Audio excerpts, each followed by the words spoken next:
Bless Yahweh, the Blessed One. Blessed is Yahweh, the Blessed One, for all eternity. The Torah of Yahweh is perfect, bringing back the being. The witness of Yahweh is trustworthy, making wise the simple. Open my eyes that I might see wonders from your Torah. Amen. Deuteronomy 4:15. Yes.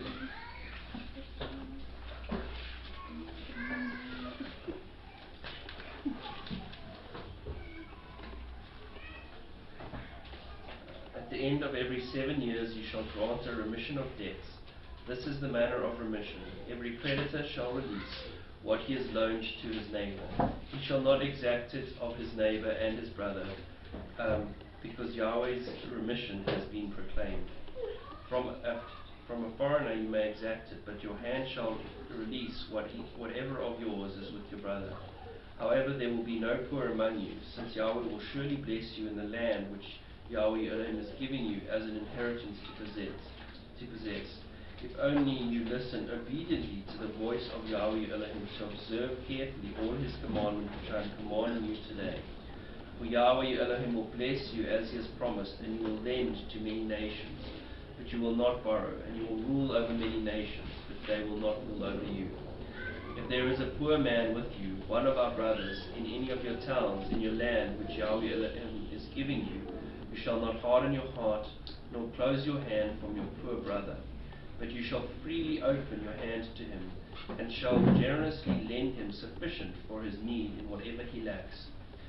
Beware that there is no evil thought in your heart, saying, the 7th year, the year of remission, is near, and your eye is evil toward your poor brother, and you give him nothing. Then he may cry to Yahweh against you, and it will be a sin in you. You shall generously give to him, and your heart shall not be grieved when you give to him. Because for this thing Yahweh Elohim will bless you in all your work and in all your undertakings. For the poor will never cease in the land. Therefore I command you, saying, you shall freely open your hands to your brother, to your needy and poor in your land. If your kinsman, a Hebrew man or woman, is sold to you, then he shall serve you 6 years. But in the 7th year you shall set him free. When you set him free, you shall not send him away empty-handed. You shall furnish him liberally from your flock, and from your threshing floor, and from your wine vat. You shall give to him as Yahweh Elohim has blessed you. You shall remember that you were a slave in the land of Egypt, and Yahweh Elohim redeemed you. Therefore I command you this day, it shall come about, if he says to you, I will not go out from you, because he loves you and your household, since he fares well with you. Then you shall take an awl, and pierce it through his ear into the door, and he shall be your servant forever. Also you shall do likewise to your maidservant. It shall not seem hard to you when you set him free, for he has given you 6 years with double the service of a hired man. So Yahweh your Elohim will bless you in whatever you do. You shall consecrate to Yahweh your Elohim all the firstborn males that are born of your herd and of your flock. You shall not work with the firstborn of your herd, nor shear the firstborn of your flock. You and your household shall eat it every year before Yahweh Elohim in the place which Yahweh chooses. But if it has any defect, such as lameness or blindness, or any serious defect, you shall not sacrifice it to Yahweh Elohim. You shall eat it within your gates. The unclean and the clean alike may eat it, as a gazelle or a deer. Only you shall not eat its blood. You are to pour it on the ground like water. I give thanks to Yahweh according to his righteousness, and praise the name of Yahweh Most High. Your word is a lamp to my feet and a light to my path. Your righteousness is righteousness forever, and your Torah is truth. Make me understand that I might observe your Torah and guard it with all my heart. Amen.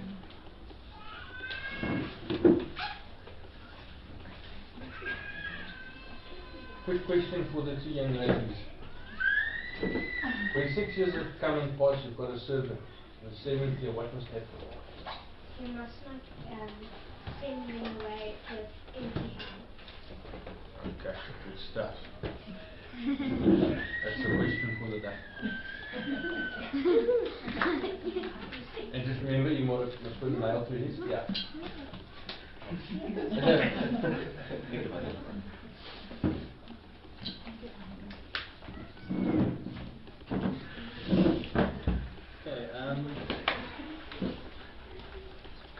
talk about today. We've got our portion, some passages, and then we need to just have a chat before we break for lunch as well about the location. So let's get on with Deuteronomy 15. Deborah.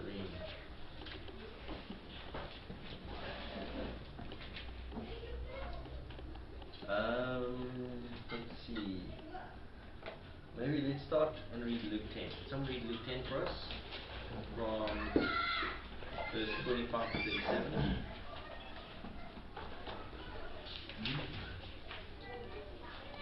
Luke 10. Luke 10, 25 to 37. You see, a certain one learned in the Torah stood up, trying him and saying, Teacher, what shall I do to inherit everlasting life? And he said to him, What has been written in the Torah? How do you read it? And he answering said, You shall love Yahweh Elohim with all your heart, and with all your being, and with all your strength, and with all your mind, and your neighbor as yourself. And he said to him, You have answered rightly. Do this, and you shall live. But he, wishing to declare himself righteous, said to Yeshua, What? And who is my neighbor? And replying, Yeshua said, A certain man was going down from Jerusalem to Jericho, and fell among robbers, who both stripping and beating him, went away, leaving him half dead. And by coincidence a certain priest was going down that way. And when he saw him, he passed by on the other side.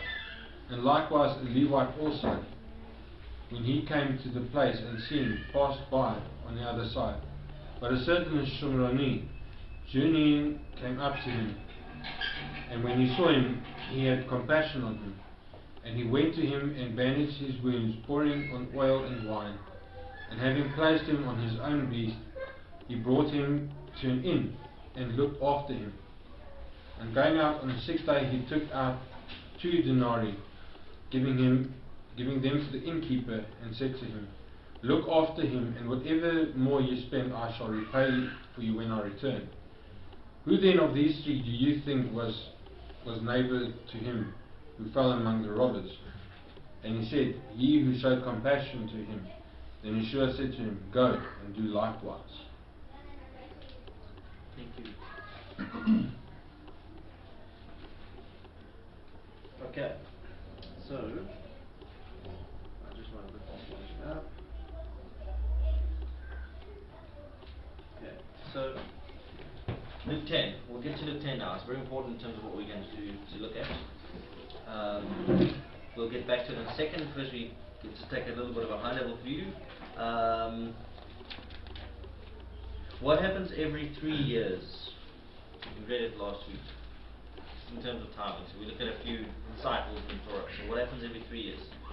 What do you do every 3 years? You do a tenth for the poor. Exactly. So last year, Deuteronomy 14, Deuteronomy 14, verse 28 says, End of every 3rd year you bring out the tithe of your increase of that year and store it up within your gates. And the Levite, because he has no portion or inheritance, and the sojourner and the fatherless and the widow who are within your gates shall come and eat and be satisfied. So that Yahweh blesses you in all the work of your hand that you do. So who's allowed to come every 3rd year to eat from your store that you have? The poor, the fatherless, and the widow. Poor and the Levite. The fatherless. Okay, I was writing it down here. The Levite. Who else? The widow. The stranger. The Garib, the sojourner, the stranger. Okay. They can all come to your gate and they can eat. Okay? And it's from your store. So, you don't have in your store what you don't have in your store. I think you spoke a bit about it last week. In terms of, so if it's not in your store, how can you be giving that as a tithe to the other people? So you can only tithe what you actually have.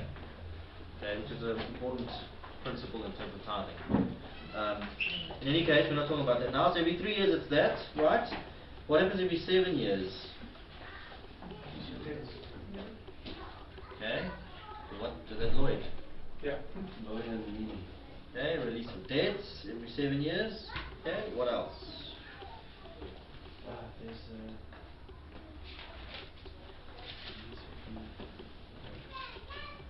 You'll set your slave free. Say again? You set the slaves For you release your slaves, hasn't it? Okay, bond servants and slaves. Well, what's interesting about that, Charles, is that many cultures and societies are very, historically have very, abusive relationships with someone who get into debt and then have slaves.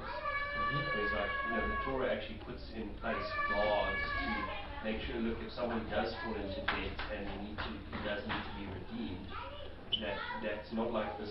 It's not meant to be an abusive situation. It's meant to be a redemptive situation for them to come and work for a shorter period of time, then know that there's I'm going to be released within this time frame. It's a very good sort of. Okay, that's one way of looking at it. Okay. So every 7 years we've got the release of debts, whatever that means. Okay, because there's a difference of opinion what that means. And you've also got, what else have we got? We said release of the bond servant or the slave. That makes sense. Doesn't say release, it's a different word. It said send him away, so we know that he's allowed to go free. Okay. What else happens at the end of every 7 years? You let the land rest. Let the land rest. Right, so because that's here, that's an important point. And what else happens at the end of every 7 years? And it's important because when we say it says at the end of every 7 years to make a release of debt. So does that mean it's in the 7th year or the 8th year? That's at the end of every 7 years. Just before the beginning of the 8th year. 8th year. Okay. Okay. So that's an interesting question because it depends on how what our context, right? So it's interesting that what else happens at the end of every 7 years is the land lies still. Well, no, the land lies still not at the end of every 7 years for the 7th year. What else at the end of every 7 years? Something else. Same words. It's not the Feast of Jubilee or the Year of Jubilee then. Torah is read. Torah is being read. Torah is read every 7 years and everyone has to go up. But that's in Deuteronomy 31. So we've got Deuteronomy 31.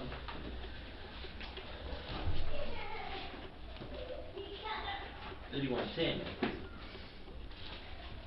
says, Moshe commanded them, saying, at the end of 7 years, at the appointed time, the year of release, at the festival of booths, so at Sukkot, when all Israel comes to appear before Yahweh your Elohim in the place which he chooses, read this Torah before all Israel in their hearing.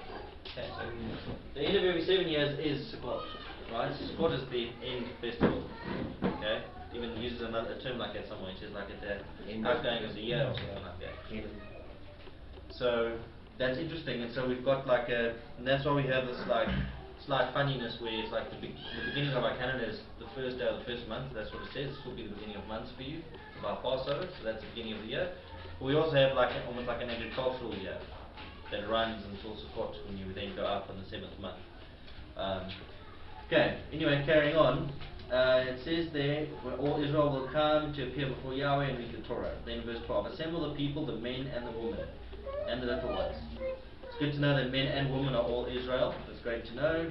The little ones are Israel. The sojourner appears to be Israel, who is within your gates, so that they hear and that they learn to fear Yahweh your Elohim and to guard to do all the words of this Torah. And their children, I don't know whose children their children is, so if it's the children of Israel, I assume, so that's all the children who have not known it shall hear and learn to fear Yahweh your Elohim as long as you live in the land you're passing over the Jordan to possess. So, what if the sojourner has children? What if the sojourner doesn't know the Torah? What do you think verse 13 means? There's a traveler in the land, he's interested, and he's prepared to go up. What does verse 13 mean? Well, it means then that sojourner's child actually has an opportunity to hear the Torah. Yes. Which is interesting because it means that it's good, because Yahweh wants the sojourner and their children to hear the Torah. He wants them to learn to fear Yahweh. And it's interesting, it doesn't say read the Noahide laws to them only. Right? Reading all of the Torah to the sojourner and their children, or anyone's children who doesn't know the Torah. Which is very, very interesting. It also teaches that there's one Torah for the native and the stranger. That's true. That's true, Abigail. Peter, you were first. This passage kind of reminds me a lot about Acts 15, where you've got people who are already saying, well, we believe in this Messiah, we study the Torah, and then now you've got people who come and then say, I want to know more about who Yahweh is. and then they're saying, okay, well, this is obviously trying to work out how do we help these people start on their walk. And I just, it's a very similar kind of aspect that you've got, the Almighty always working with, everybody, whatever background you come from, whether it's, non-Torah backgrounds or already existing in Torah. Yep, agreed. Avidor, was anything else you wanted to add? No, just in general, when you speak about the Noahide laws, it's sometimes difficult when you start challenging just from an Orthodox perspective, you start challenging the rabbis and saying, but why do you encourage people to only learn the Noahide laws when if their intention is to learn the whole Torah and to be part of Israel in as much? When you need to start telling them, listen, what does Moshe say? One Torah for the native born and for the stranger, so irrespective of the matter. It's something that even we who, not being Orthodox community, but still hold to the fact that we keep Torah, is that at all times nothing changes for no one. Okay. Torah is as it is. Let's go to Numbers 15, 14, similar to what Avidor was talking about. In Midbar 15, Numbers 15.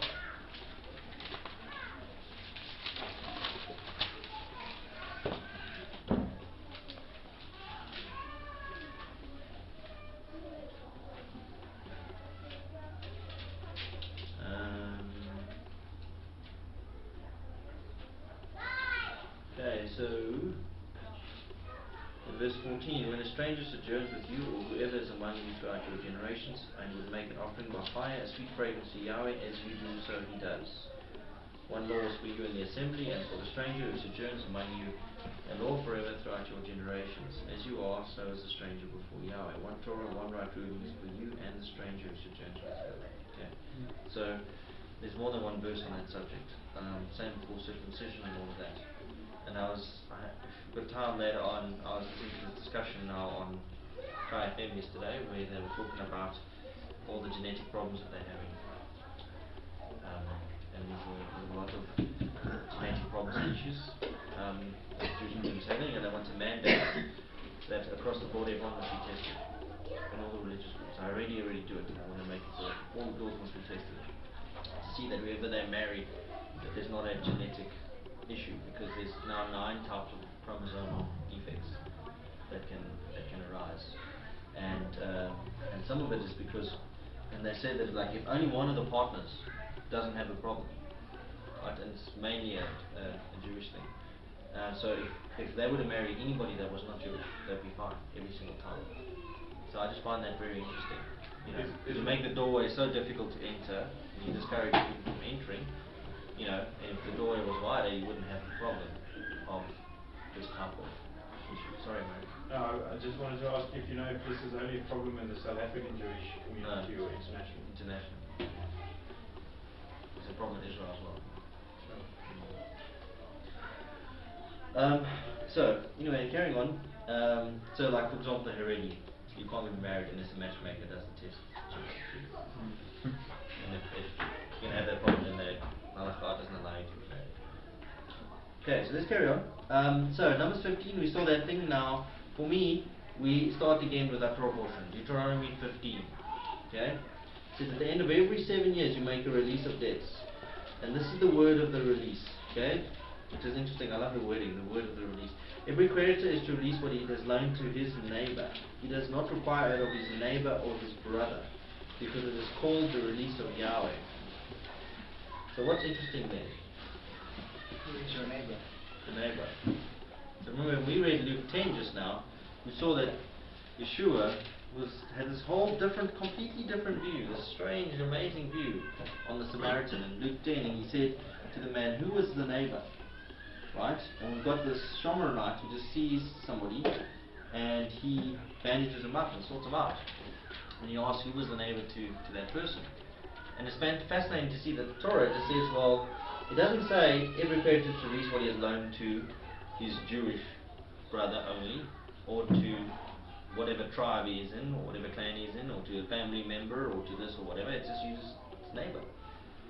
So I find that interesting, and you can see that it's a Torah principle. So Yeshua doesn't teach something new. He doesn't say, oh, your neighbor it's, everyone now. Now that I've come, your neighbour is everyone. We now all full of love because I've arrived. It's straight out of the text. I mean, it's your neighbour. And what's also interesting about it is that we saw about the offerings that the stranger can come close and make an offering. He has to do as you do. It does say that he must do as you do, which is very important. It doesn't mean the guy can come along, and say, well, you know what, we usually do it this way. This is how I want to make my offering to the Almighty. Then, he's probably going to, the Levites will carry him away. That'll probably be maybe worse will happen to him, but they'll sort him out. This has to be done the way that Yahweh wants it done, his way. But the stranger can come and be part of that. I think that's very, very interesting, and I think this ties into the neighbour thing.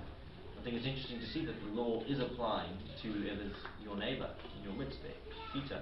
I mean, if you think about that concept of a neighbour, it very much is anti I can have, live life and religion by myself. It's very much a communal aspect that you've got neighbours that you need to care for. Your neighbour falls into a hard time. Yes. You help him. You fall into a hard time. He helps you.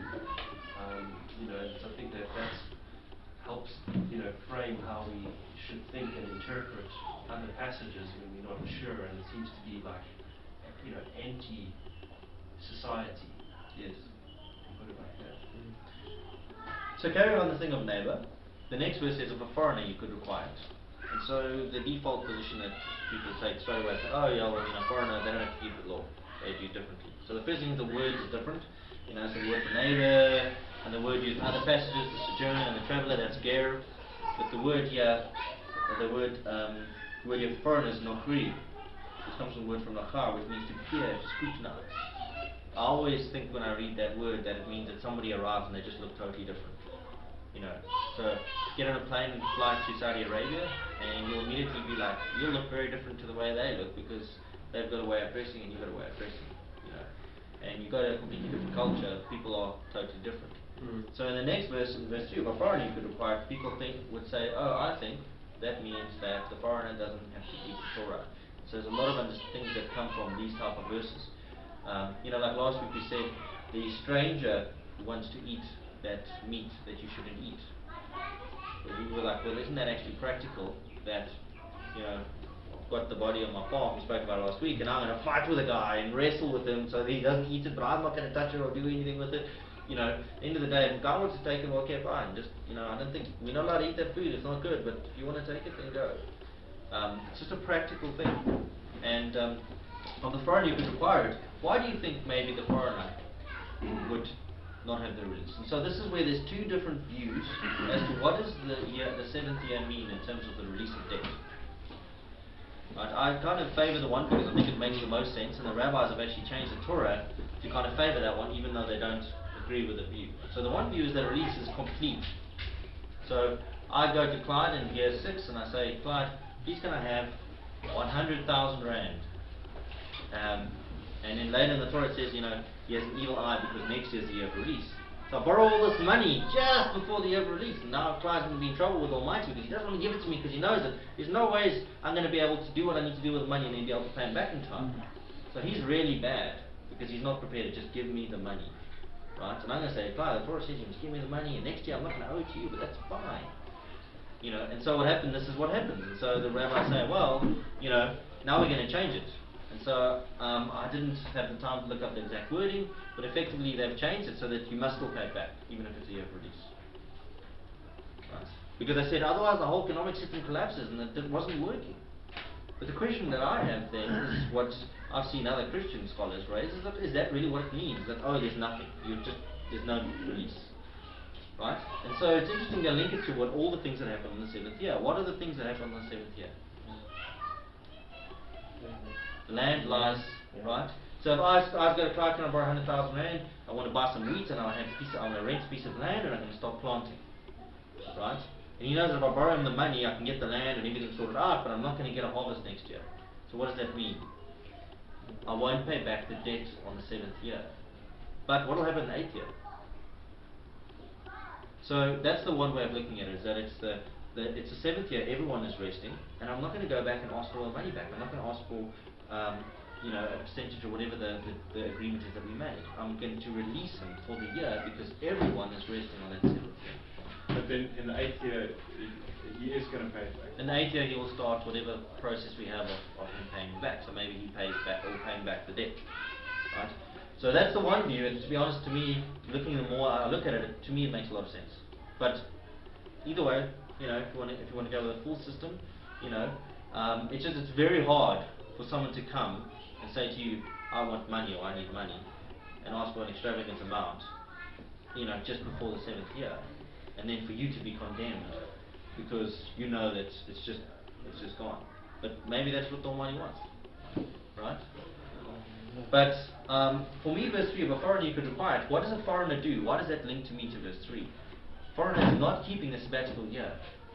Foreigner is like, they're in their land. We borrow money to the Egyptian guy comes up and Israel's doing really well and they want to borrow money, they want to do stuff. We say, okay, great, we make a deal, we lend money, we borrow money, whichever way around it is, we give them money, right? They don't keep the sabbatical year, you know. So there's no you say to them, well, you're not keeping the sabbatical year, you must continue to repay the debt. So that's one way of looking at it. Just throwing it out there. Okay. The other one is that it's a complete release. So let's continue to look at that. Let's see.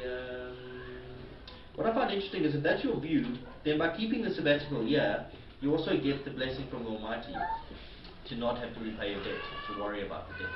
So you get that rest, which is commanded across the board, etc. Let's go to verse 9, where it talks about verse 8. Let's go to verse 7. Wait, actually, just look at this thing. Let's look at an interesting point, which actually starts in verse 4. It says, only there should be no... By the way, just sorry, on verse 3, last thought on the foreigner. I understand it because they don't keep the sabbatical year. That to me kind of makes sense. But on the other hand, if you say it's a full release, which is fine, of everything, completely, 100%, then the question is it a different standard for a foreigner? Well, it's interesting that the word for neighbour is the word that's in your vicinity, and it's a different word to the word for sojourner that's used in the other passages. In the other passages, it's someone that's travelling, that's with us, a guest, etc. He can make an offering, he can be circumcised, but a stranger, because of the word that's like to appear, it can look different. This word nokri, to me it implies that somebody's not conforming. So you've got somebody that walks in, you know, imagine in the times of Egyptian with like an Egyptian thing like this, you know, and all that like gear and paraphernalia, you know, well I can see this guy, you know, saying I want to come make an offering to the Almighty, and you think, you know, let's just check this out a bit, you know. But some guy comes along and he's, you know, wearing his tzitzit or whatever, and he's trying to, you know, do the right thing, and he's like, hey, I'm not born Jewish or whatever, I'd like to make an offering.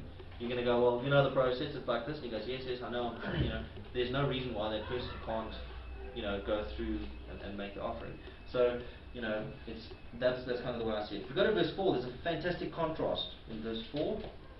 It says there should be no poor among you. So people use this. Skeptics use it and say, see, the Bible doesn't make any sense. Okay, there should be no poor among you, for Yahweh does greatly bless you in the land which Yahweh your enemy is giving you to possess. Alright, so how can there be no poor? Verse 11. Because the poor does not cease from the land. Same chapter, you know. So it's like, what's going on? Why does it say there's no poor? And then somebody said there will be poor. Right? So we have to really think about the passage, because it says there should be no poor among you, because Almighty blesses you. Okay? And then he says, only if you diligently, in verse 5, obey the voice of Yahweh to guard these commands. So there should be no poor in the land. You'll be blessed if you obey these commands. Right? So if we are doing the release, if we are doing all these different things, we're living the system and keeping the commands, there will be no poor. Okay? Okay, then it goes on in verse 6, you will lend and not borrow. That's really, really great. And then it says, well, if there's a poor person among you, etc., do not harden your heart and shut your hand. Open your hand, lend him. Don't be wicked or don't have the soul of Belial. We'll talk about it in a second. And then it says, you will give to him, etc., because the poor does not cease from the land. Therefore I'm commanding you, open your hand to your brother, to the poor and the needy one in the land. Why then does it all of a sudden say the poor will not cease? Why does it go from, if you keep my commands, you do the right thing in verse 4, we're following the system, there'll be no poor, and then say, but there will always be poor. He knows that they won't heed to his word. Yes. Lloyd? Life Exactly. happens. Well, I wouldn't say life happens, I would say sin happens. You know, Peter, and then I'll be Well, even if you, I mean, I was just reading Isaiah 60 about this whole thing. The nation was so blessed and then getting all this stuff. I mean, if you think about it, if you have this nation that then institutes a system that's so blessed, and then they get rid of poverty, who's going to hear about it? Like other people. So you're going to get more people who are going to go, why? Like we also need help. You know, the surrounding people are going to then come. everyone's closer going to to. move. Like The big flock from the Eastern Cape to the Western Cape. Yeah, it's like the thing we were looking at with the manslayer. You know, so then you have that city of refuge to flee to. You know, like if people have such a righteous way of dealing with an accidental murder, like I'd rather be close to that nation than like, you know, some evil nation that's doing unrighteousness. You might then come closer to the kingdom. Just in general, the thing I want to kind of like tend to agree with Lloyd.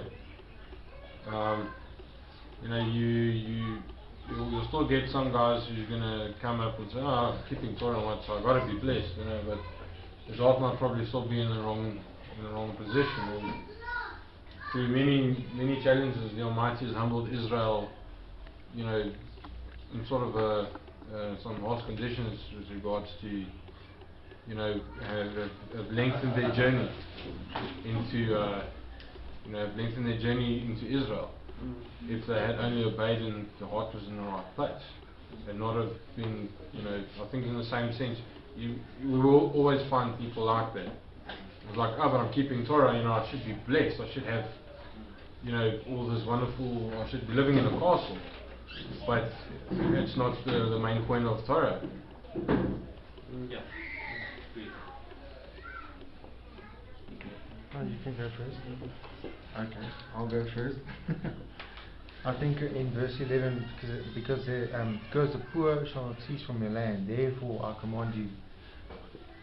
They are the reason that they are poor in their land, and they should take care of the poor because of the whole nation not keeping all the commandments. Don't you think so? Who's the reason? The people of Israel. Yes. If they are the reason that they are poor in the land. That's why they are commanded. Yeah. This is your fault, Yes. that they are poor, so you are going to have to take care of that. Yeah, so the scripture's clear that if you don't work, you don't eat. So if you're lazy, you'll be poor by default. Done. But that's not the reason why we've got like 35% unemployment in South Africa. Because people want work. You know, so the same as the nation, yeah, the reason there's so many poor is because of the people of South Africa. Same in Israel. Yeah. Doesn't Yeshua also say that the poor will always be among you? Yes, he does. He doesn't say, I don't know the context, but He does. He says, I'm with you now, but you'll always have a poor. That's just, I don't know. So I always see the thing with the poor as the fact that we don't also take care of them. The nation, no one cares enough. And if we cared enough, there would, in theory, be no poor. I think the one's just saying, like to Abraham, like says, be perfect, like I'm perfect. You know, and the other is like saying, theoretically there should be no poor. If you obey me perfectly, keep all my commands, do this whole thing. But you will always have poor. He knows that there will always, people will not be right. And like Peter says, you'll attract more people, which is actually the whole idea. That's the whole thing of the light. You know, so if you have a country where there's no poor and you open your doors, like Switzerland, fantastic, awesome, first world, like the people live like kings. I mean, it's awesome.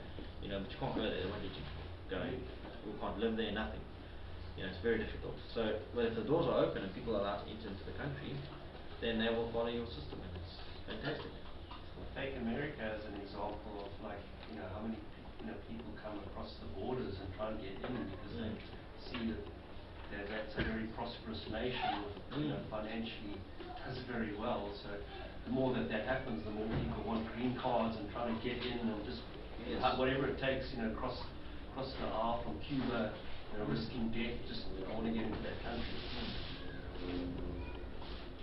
we're doing a evaluation. Oh, myself. Were you falling asleep or did the chair break? No, the chest looks.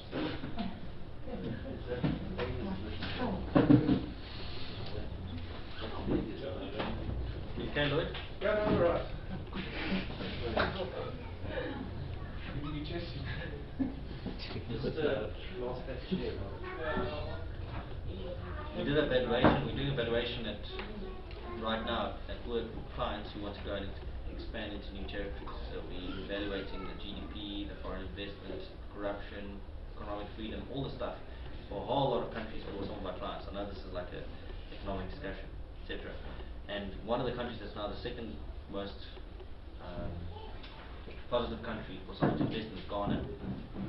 You know, one of the number one reasons is that the corruption index in Ghana has been going down for the last 10 years.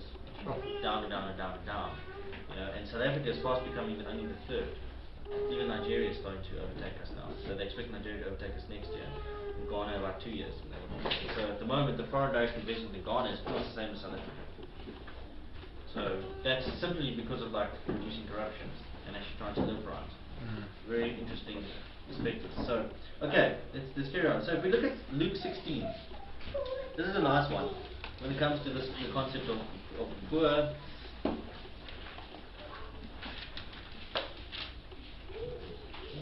I really enjoyed it. Someone once, I can't remember the whole story, quoted Luke 16 to me, talked to me about how we shouldn't worry about the law and all that stuff.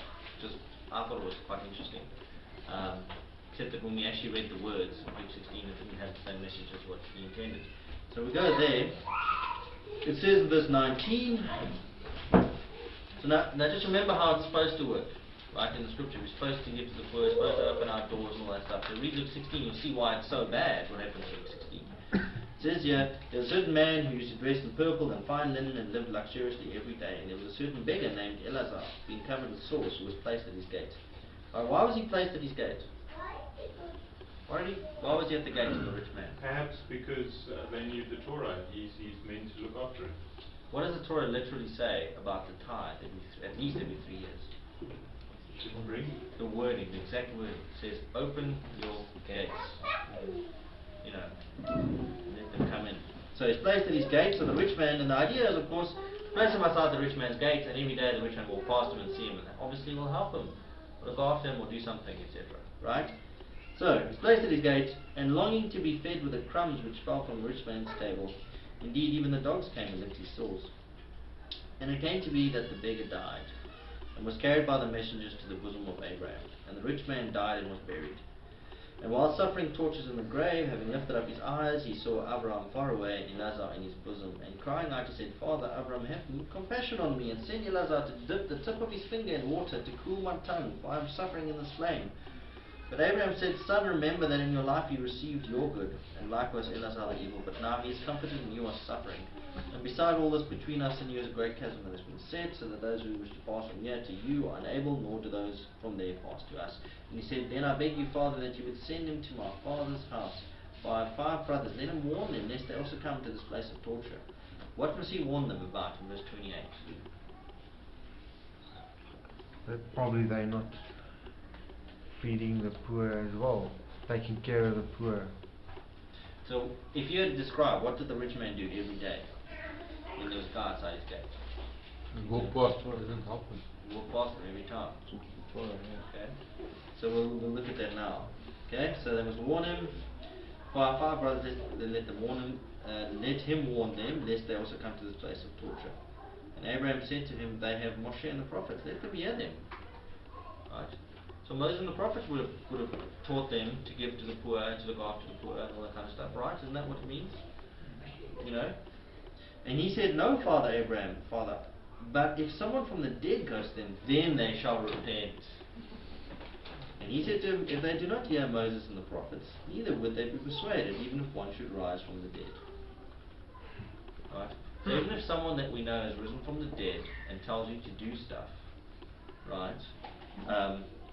If you don't hear Moses and the prophets, then you may not be fully persuaded. I find that very, very scary to think about the implications of that. Yeshua also said, you did not even believe Moses and the prophets. How would you believe the words that I? Yes. It's out of his own.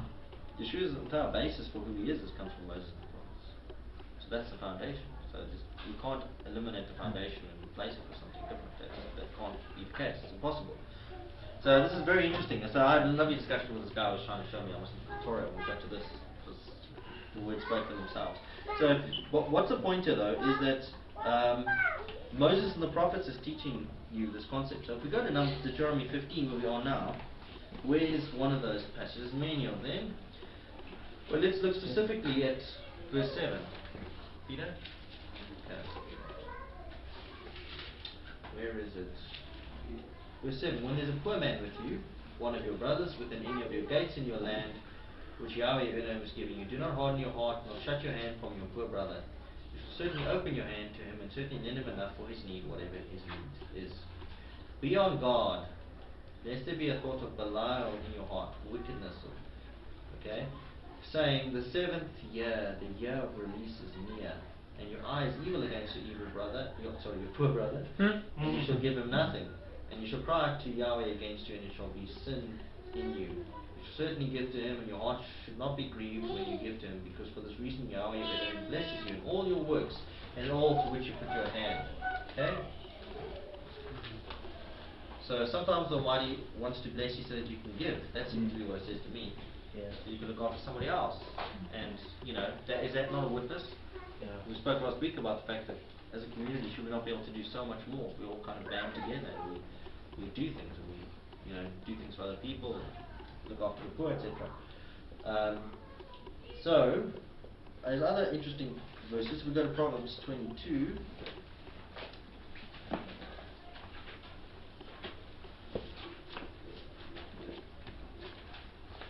Sorry, Charles. Yeah.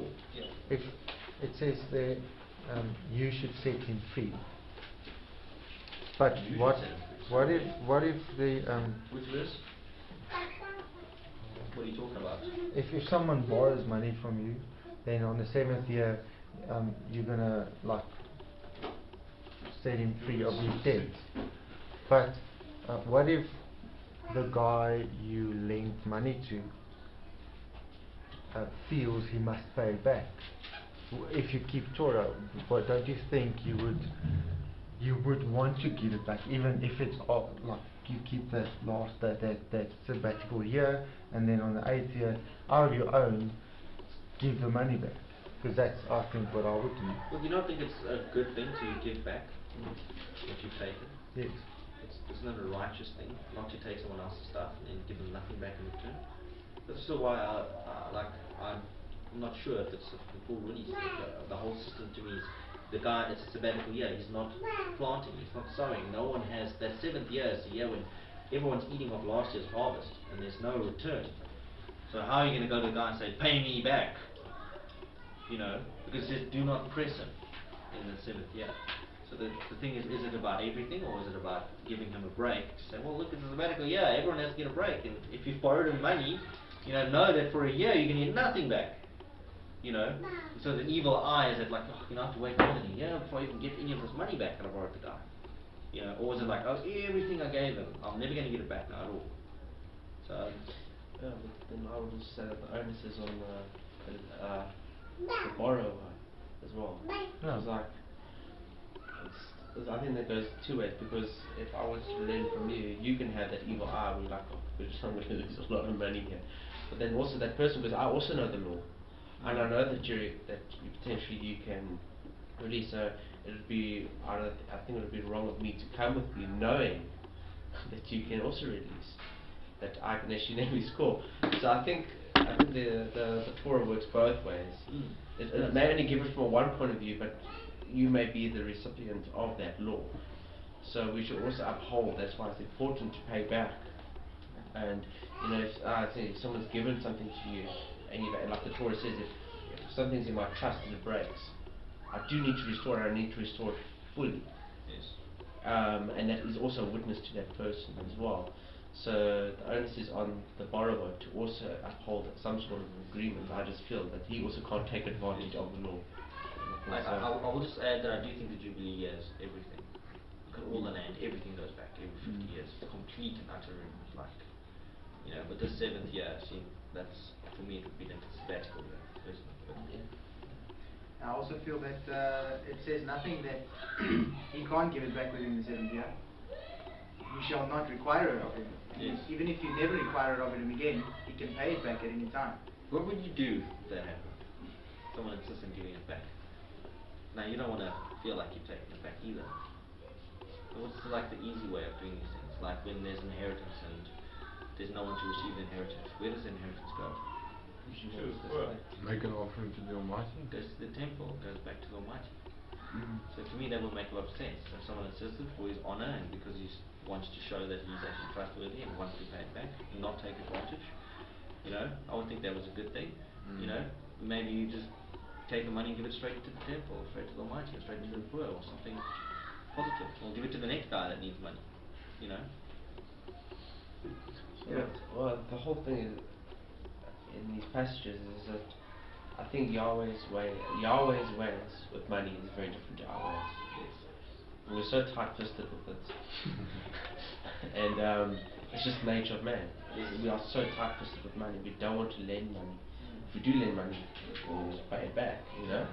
And I just say, like, Yahweh is just saying that if you almost take a risk on him to follow his ways, that he still blesses you, because he says that this will be a blessing to you. You will actually increase. And it's so hard for some people to understand that if you actually give, you know, because that money was not yours in the first place. I think Yahweh also gives us the ability to generate income. So at the end of the day, it all does belong to him. I think that scripture says even the hills and the cows and the sheep and everything belong to him. And if we take that into consideration, we're just stewards of what he's been given. We're just stewards of this money.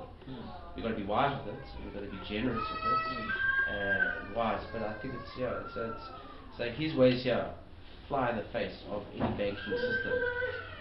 But they have to be wise with it. I just think so. Yeah. I think just with this whole thing, with just also the return, even if you lend, or just in general the poor, part of I think looking after our brothers and after our neighbours as well is to be an encouragement to them, and in a way, like many times when I've heard Peter talk in regards to how we heal the nation, how we make that repair, is to in a way also be an encouragement to your brother if he's sitting with a problem, is to go and encourage him and motivate him to say, listen, you're in a bad spot, but there's something that can still be done. You can still you repair it. What's done was done, but you're not in your past anymore. Life goes on. You need to make that repair.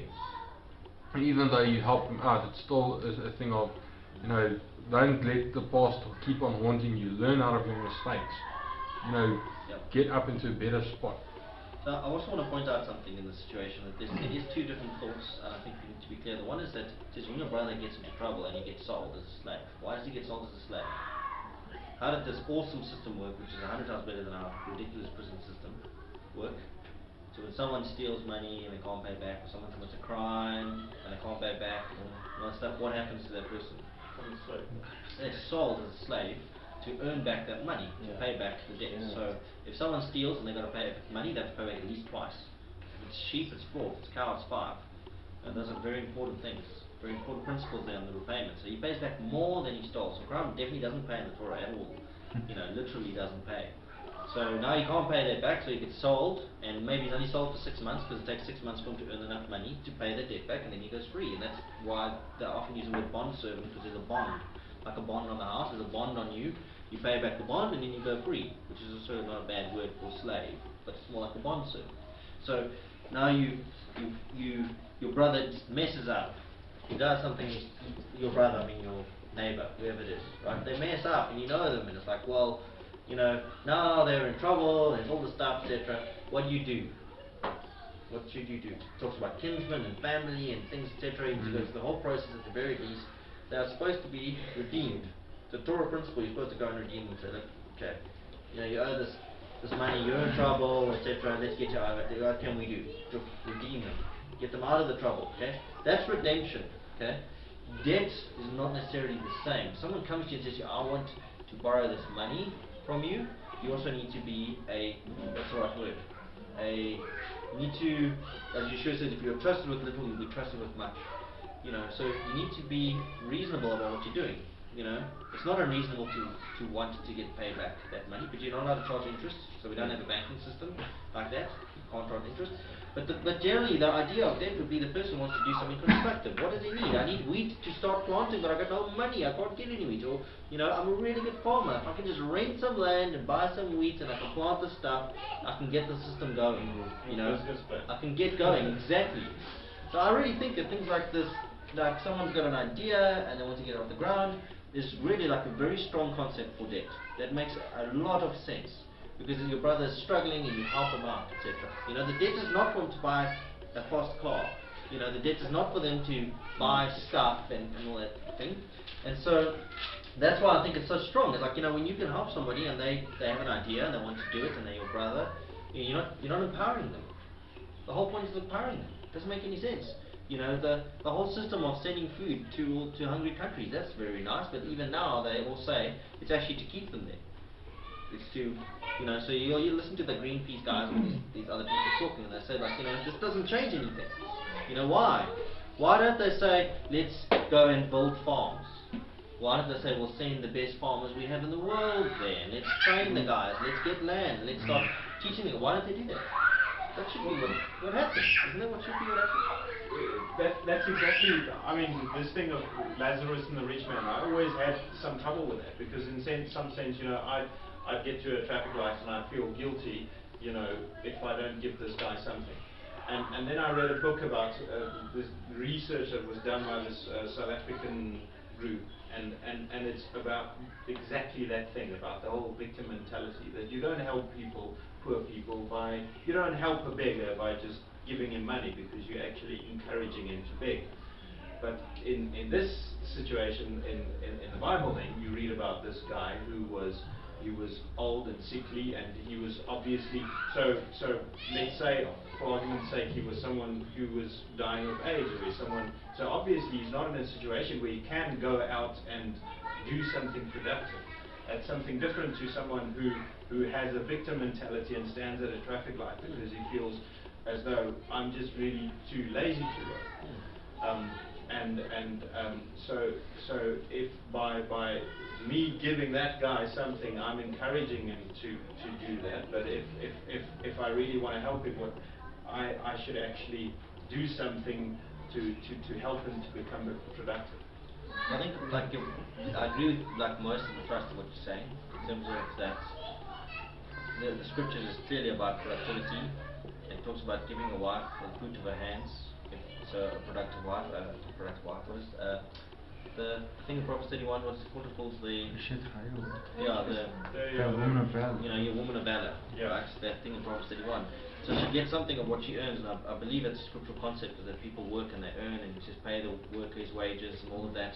The scripture doesn't have time for the lazy. It says, you know, if you don't sow, you don't reap, and it says the lazy man does this and he gets nothing and all that stuff. So, you know, it says if you don't eat, if you don't work, you don't eat. So, you know, a 25-year-old young, strapping, strong young male comes and asks me to give him money, I'm going to say, I think you should find what I'm certain there's something that you can do to earn money. I'm absolutely certain. Right? I know it's a tough country, you know, but I'm certain about it.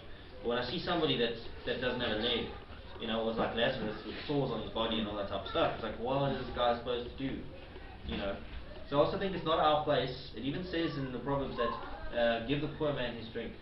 You know, it's all he's got. You know. So I'm not saying that outside the booze store, whatever, the alcohol shop, whatever, you're going to go and give people money and watch them go in and buy. You know, I'm not saying that, but there's also a point which is not our place to judge. It's a careful balance of like whatever that person does with the money, I'm trying to help him. You know, but on the other hand, if I took my money and I put it somewhere else, could I not make a bigger difference? And the problem is if I don't give the person the money now, I go home, I forget about it, and I carry on. And do I really take that money and actually put it somewhere else? Do I bother to go? I'm just raising that. So I agree with your main point. I'm just saying that it's a complicated issue.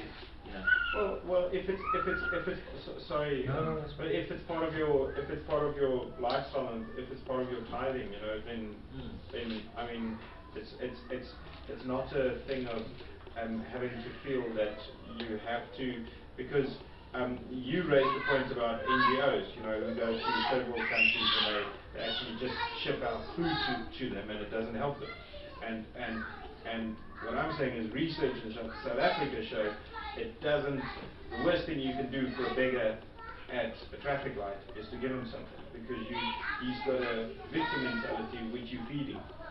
You're feeding him that it's actually okay to stand here and to prey on people's kindness. Yeah. So an evil eye in scripture is quite a strong concept. Let's contrast it to the evil eye concept. Want to say something? Yes, with regard to what Mari said, let's say you give someone money, right? Because I know when on the street, whenever a person gives them money, they use the money for buying food. So what do? Do you rather give them money or rather give them food? Because you know that they're going to use the money for buying food. That's a very good point. Don't you just physically give them, if you feel bad and the conscience is affected by seeing someone in a robot or in the road or wherever you are, then I don't think we should ignore that. I think we should do something.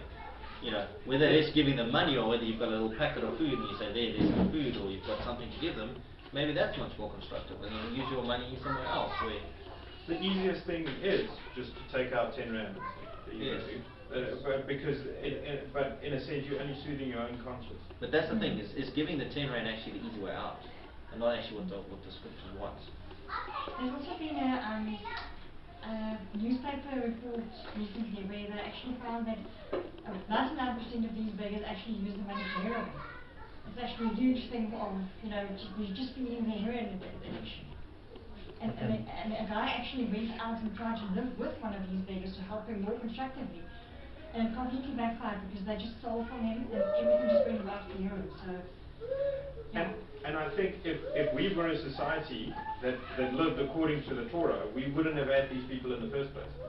Well, if it was society, we would have banded together and created a system to sort it out. Exactly. We'd have a band going around picking up people, taking them to a place where they can work in the day and they've got a bed to sleep at and where they taught values and things like that. And you know, we shouldn't have people on the street. It makes no sense. They should have a place to stay every night. We should literally pick them up and put them in a van and take them somewhere and like look after them. It's a societal problem. We should be doing these type of things. And it's difficult for one person to go and live with them and try and change the whole thing. We've got to change the entire system. No, it's true. If you are in that hole, you don't know that you can get out. And that's, I don't think it's our place to say, I'm not going to give that guy $10 because he's just going to take heroin. He's going to sleep that night. Even if he doesn't eat, he's going to sleep that night. And what do you do after you give him that 10 rand? Are you going to go back and try like speak to him, become friends with him, or just pass him by every time? Just no, I'm not going to give you anything because you're just going to waste my money on drugs or alcohol or whatever. Okay, it's a tricky one. I'll leave it up to you guys to think about. Okay. Because it's a very deep one, but you need to think about the different factors. There is, you know, just go to verse 9 in Deuteronomy 15. It says, "Be on guard lest there's a thought of Belial," and then it talks about the seventh year is near, and your eye is evil against your poor brother. So I think I've said before, like I used to know people that were Greek, and they used to wear evil eye around their neck. And they used to say, well, it's the evil eye. The New Testament talks about don't have an evil eye. And so we must have an evil eye to ward off evil. And that evil eye concept comes from Greek mythology. It's not the evil eye from the Torah at all. You know, the evil eye in the Torah, if we go to Proverbs 22, where we were supposed to be about hours ago. It's good that we're talking about it. Proverbs 22:9. It says, "He who has a good eye is blessed, for he gives of his bread to the poor." Yes, there's a good eye. You know, so what do you think? Let's think about this. It's quite in the way of quite obvious. We've got Proverbs 28, 27.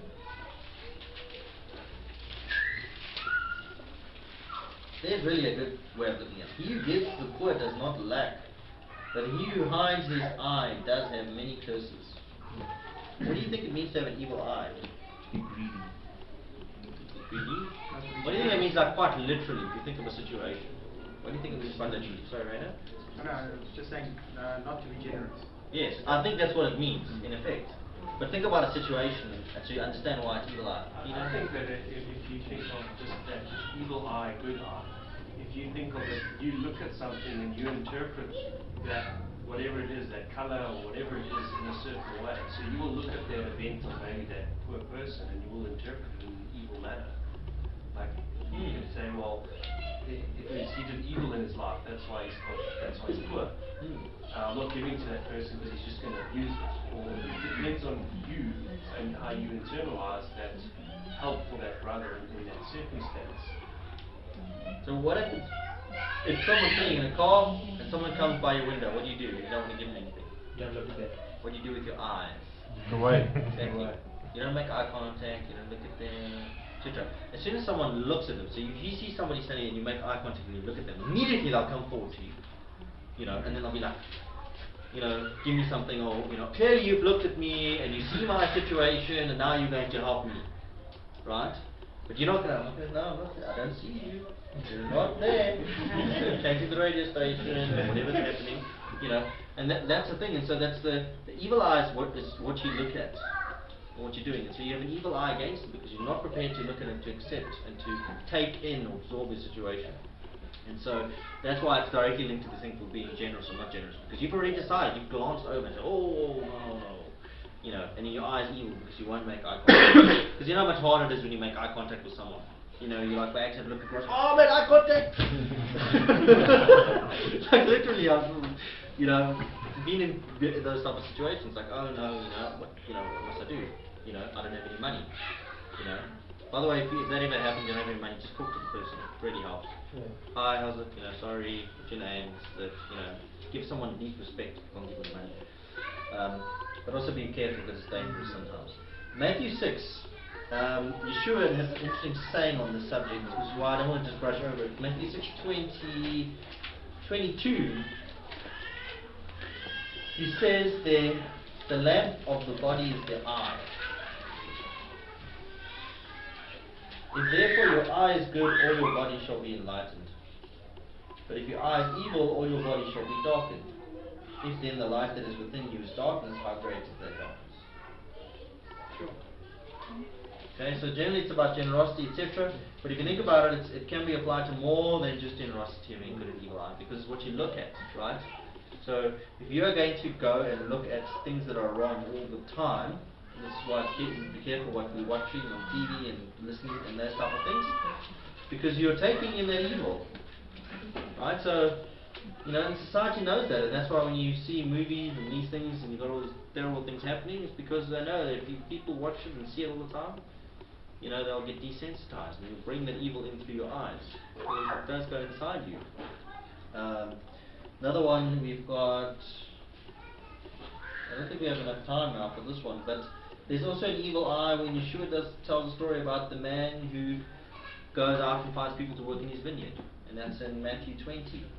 We have time. Yeah, let's maybe read Matthew 20. Can someone read Matthew 20 for us, verse 1 to 16? It's good. Another one of evil eye. 1 to 16. Oh, yeah. Matthew 20. Yeah, 1 to 16. For the reign of the heavens is like a man, a householder who went out early in the morning to hire workers for his vineyard. And when he had agreed with the workers for a silver piece a day, he sent them into his vineyard. And he went out about the third hour and saw others standing idle in the marketplace, and said to them, You too go into the vineyard, and whatever is right I shall give you. And they went. Having gone out again about the 6th and 9th hour, he did likewise. And about the 11th hour, having gone out to find others standing idle, he said to them, Why do you stand here idle all day? They said to him, Because no one has hired us. He said to them, You too go into the vineyard, and whatever is right you shall receive. When evening came, the master of the vineyard said to his manager, Call the workers and pay them their wages, beginning with the last to the first. And then those who were hired about the 11th hour, they each received a silver piece. And when the first came, they thought that they would receive more, but they too received each a silver piece. And when they received it, they grumbled against the householder, saying, These last have worked only 1 hour, and you made them equal to us who have borne the burden and heat of the day. But he answering said to one of them, Friend, I do you no wrong. Did you not agree with me for a silver piece? Take yours and go, but I wish to give to this last man as you also. It is not right for me to do what I wish. Is it not right for me to do what I wish with my own? Or is your eye evil because I am good? Thus the last shall be first, and the first last. For many are called, but few are chosen.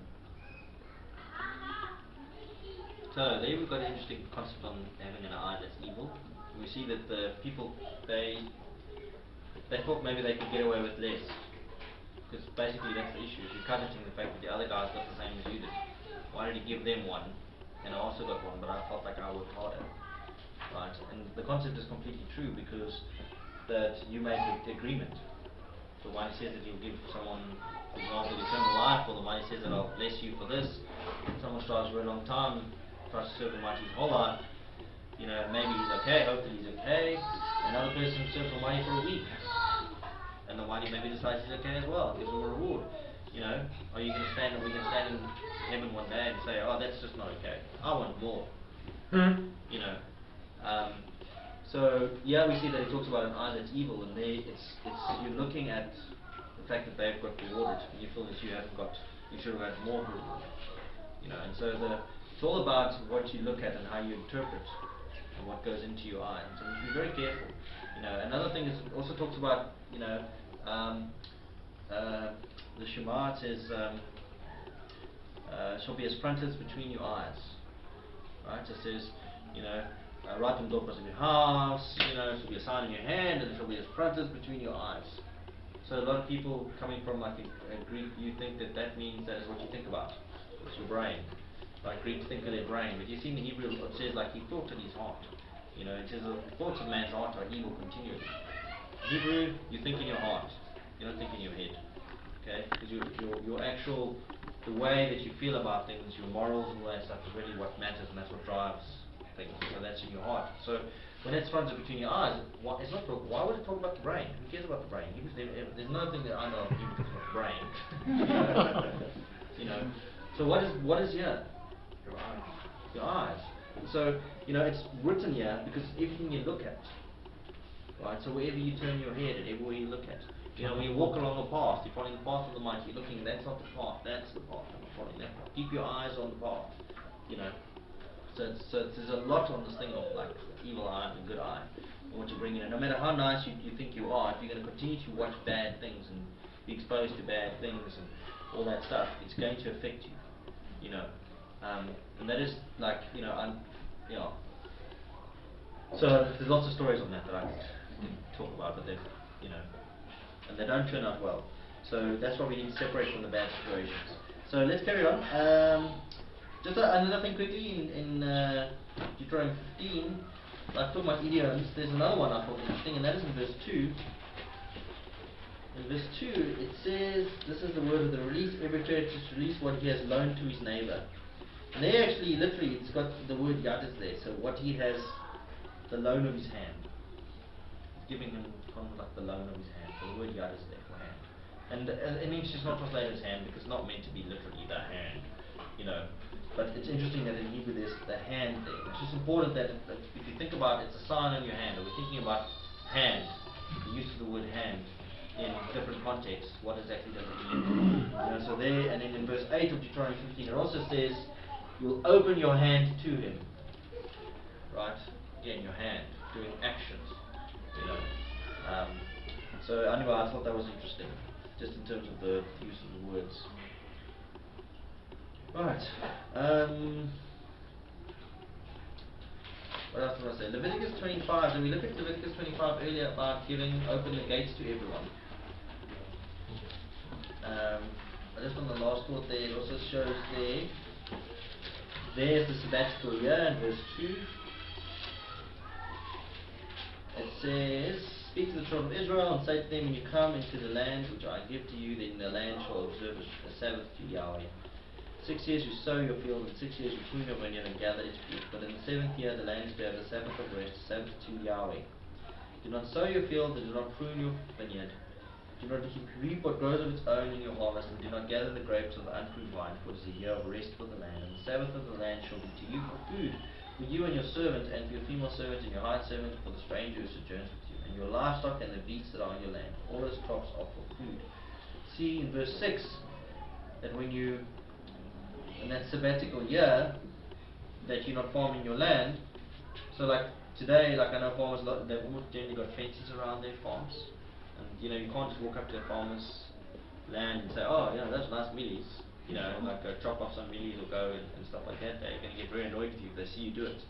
The Torah says that, you know, you can walk through someone's field, you know, and you can pick what you like to eat, but you're not allowed to put it in the bag. Okay? Because then you're going to basically like take much more than you need, and you're going to, that's the farmer stuff. But, you know, theoretically, a poor person can walk into the land and pick some fruit just to eat, just for himself. You know, that would be allowed, which is interesting. Yeah, you see again, the Sabbath of the land is for you and the sojourner. So a guy that's not even from us, that's traveling to, he can go onto your land. You can't go kick him off, go away, you ugly guy, you're not from us, you're not, you know, you're not Israeli, or you're not whatever, you know. And I think it applies to any nation anyway. You know, you're from somewhere else, sorry, go away. You know. So that's interesting. And then I think that's it. Except, do you guys have any more comments on the subject? Charles? Yeah. I would like to know, in Luke 6 verse, where is it now? Luke 6 verse 7. And from him who takes away what is yours, do not ask it back. Where does this fit in with all of that, and how literally is this to be taken? Does it really mean that, I mean, are we never allowed to ask anything back that? Okay, let's go to verse 27. Luke 6, sorry. Go to verse 27, just to get more context. Okay, Luke 6:27. What does that mean? I say to you who are hearing, love your enemies, do good to those hating you. Why does Yeshua say, love your enemies? Where does he get that from? That comes from the Torah. It says, when your enemy's beast is lying under his load, go to the beast and help it. And when you see your enemy's beast straying and they're lost, go to that beast, mission with this animal, take it all the way back and give it back to your enemy because it's his.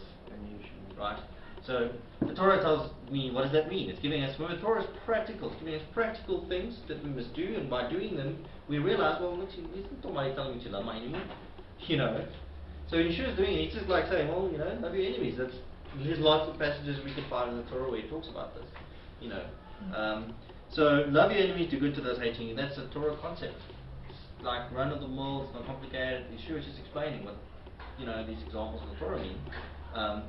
And remember that in the time, the Pharisees had gone a lot, very skew on what the intention of whatever the laws are. So we've added lots of laws, gone skew, etc.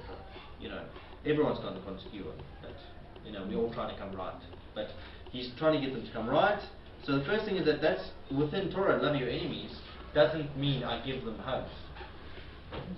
You know, doesn't mean that I go and I say, oh, you know, great. Oh, look, there's this terrorist person that wants to kill us all and stuff. Let me give him a big love and stuff. I'm just going to get hurt. That doesn't make any sense. It's clearly not what the Torah said. You know, but you stop on the side of the road. Oh, look, you know, it's someone from another religion. Their car stopped. Ha ha ha. You know, serve them right. You know, that's not what we do. That's not what you should do. You're supposed to stop people over, you know, say, oh, you know, can I help you, etc., you know, and help or whatever it is. So what I'm saying is that, like, even from verse 27, it's already referring back to an understanding in the Torah. So bless those cursing you and pray for those insulting you, right? That makes a lot of sense, right? We should be praying for them. You know, remember those that the mighty can bring against us. It's the mighty that's brought them against us. So people that move against you is because Yahweh's done that. So when he punishes the nation of Israel, he says, my army, Babylon, or whatever it is, you know, they are coming against you, or Assyria, they are my army, and they are coming against you. You know, So the Almighty is, even though they may not even serve the Almighty, He's just using them against people to teach them something. So, anyway, pray for those insulting you, because otherwise, if you're going to fight back, you're just going to end up fighting and fighting. So to me, the Torah is very extreme. It's like when you get to a place where it's war, then it's absolutely black and white. Kill all the men. But what you do to get to that place is so much more extensive than now. You don't say, we don't think they're running democracy right, or we think they're not giving us a good oil price and we're going to invade them, or whatever it is. You don't go to war over stuff just like that. You have to go peace terms, like you got to pray for them, you got to do everything you can for them, and only when it gets to a certain point where it's really, really heavy, will you go to war. When you go to war, it's absolutely ruthless, because you're going to destroy your enemy. And so in the Torah, you don't go to war easily. It's not just a thing like we do today. So you're supposed to pray for them, and to him who hits you on the one cheek, offer the other also, right? So we're not supposed to respond with violence instantly. That is not actually the Torah approach. The other thing is that why did you get hit on the cheek? I was so nice to that guy, I wasn't a bar officer, and we were having such a nice conversation, and then the guy just hit me out of nowhere. Please be like, yeah, sure. I don't want to get the other story. That's not how it happens. So someone's not going to suddenly just give you a big whack 99% of the time because you were dead innocent. Okay, so when that happens, you like, I made the guy so angry that he's just smacked me. What have I done? He's supposed to be like, whoa, sorry man, I didn't realize I made you that angry. I'll take it back. What can I do to create some peace? That is the approach that we're supposed to take. You don't walk around randomly and people just punch you in the face and you say, oh, do it again, brother. That doesn't make any sense. So there's a context to this, I think. The other thing is the one who takes away your outer garment and all that, and your inner garment. I don't necessarily believe that necessarily means crime. That someone's arriving and I'm like, oh yeah, just take all my stuff.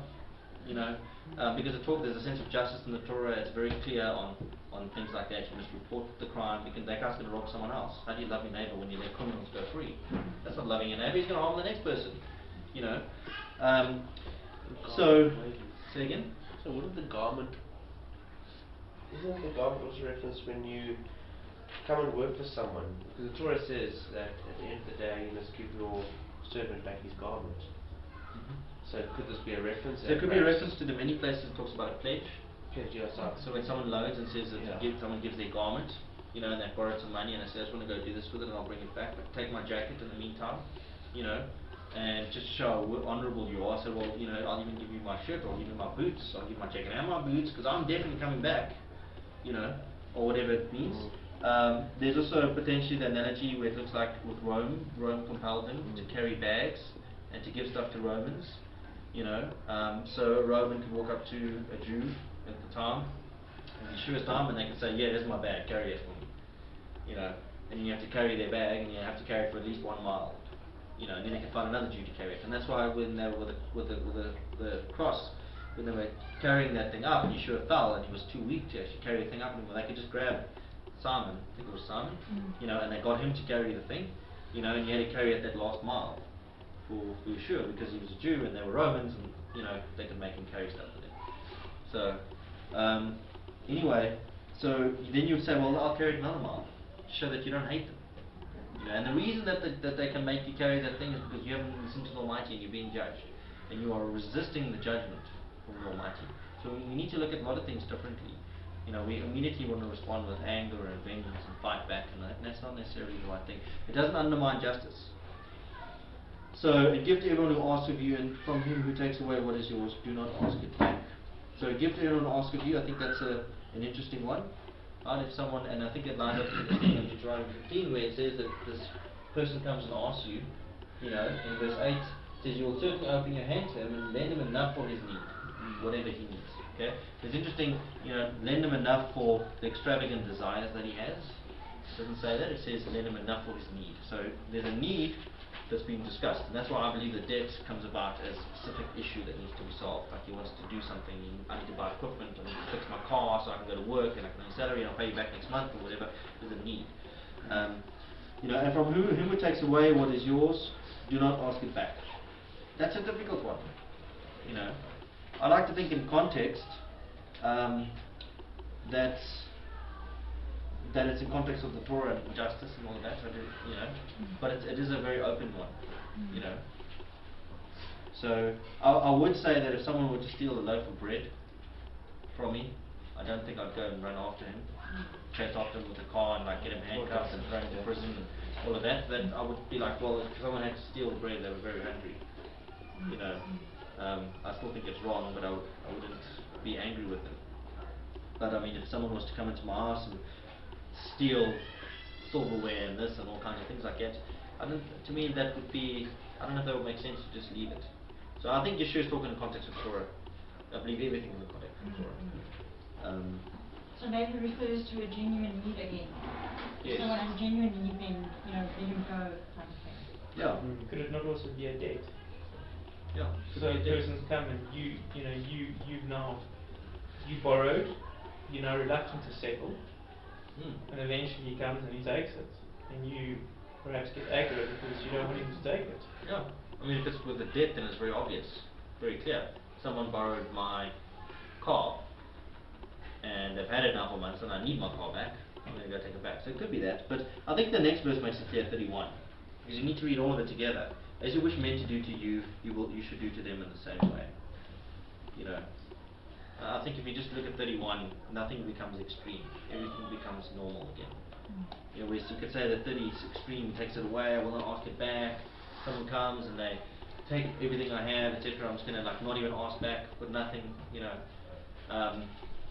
So, you know, I think you wish men to do, you do to them in the same way. So, if someone were to take something from you and you understand why they took it, maybe you'd say, well, how would, if I was in this situation, or what I want him to do, and I think that's a good summary.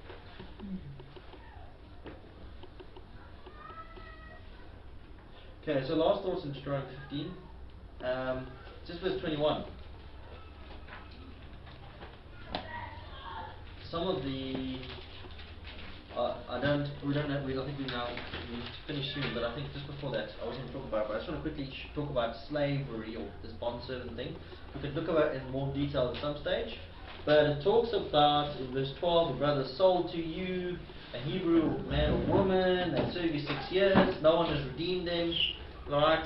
Let them go free in the 7th year, so someone can't be, even if they owe millions, they can't be enslaved or a bondservant for more than 7 years.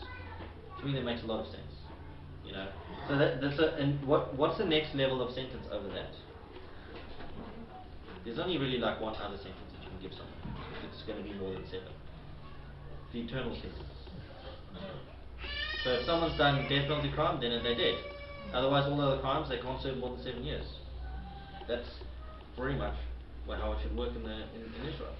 You know, that makes a lot of sense, because then someone can, and now they're not sitting in prison doing bad things, they have to earn back the money, they have to work, they're productive, we don't want them to pay tax, so we can pay people in prison to sit and eat food and commit crime and kill people in prison, come out twice as hardened, with all the networks, the gang networks sorted out so they can do even more crime and be 10 times worse when they come out. That's exactly what happens. You know, we train them in prison to be worse and worse and worse.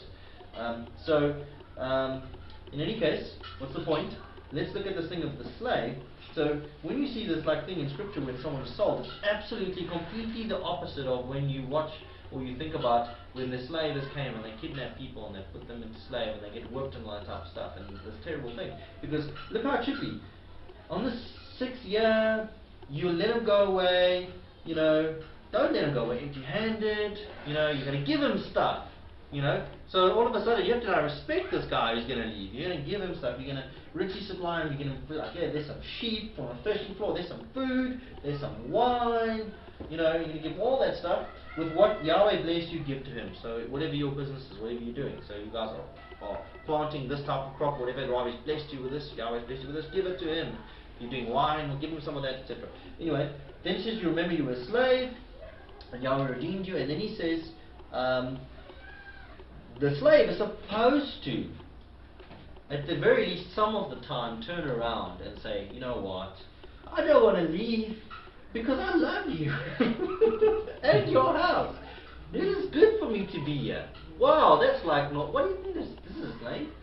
You know, then you'll take it all and thrust it through their ear and they will be your servant forever.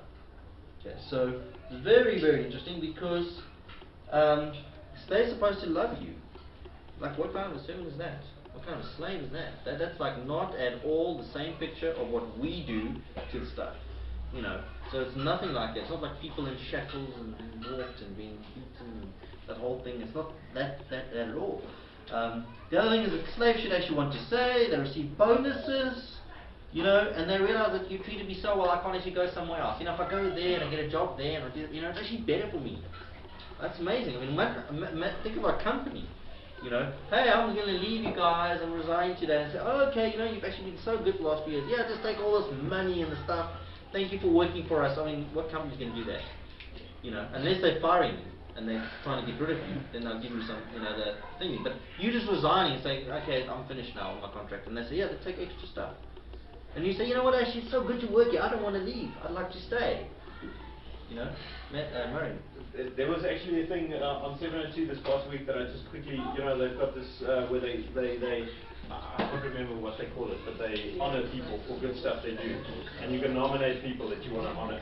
And then this one guy phoned in and he said he wanted to honor his employer, and he was just going on about how amazing his employer is. He says him and his wife are the most amazing people I've ever met, you know. And then they spoke to this guy, and what this guy does is, one of the things he does is he'd say to all his staff who work for them, they like some sort of transport, I don't know, company what they do, but when you work for him for 5 years, the car that you've been driving becomes your own.